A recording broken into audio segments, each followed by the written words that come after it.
کنن. دیداری که از این لحظه با سوت داور معروف چینی مانینگ آغاز میشه و آبی‌های استقلال باید به مصاف سفیدپوشان القرافه قطر برن.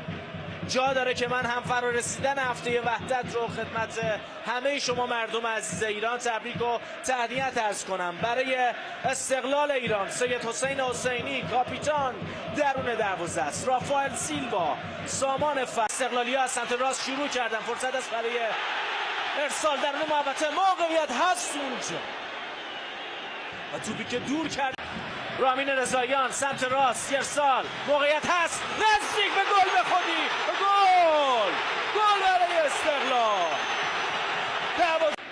از این اما ببینید بد رفت تو صورت رامین رضاییان. کاملا مشکوک این صحنه و میتونه اوضاع رو بدتر از اینها کنه برای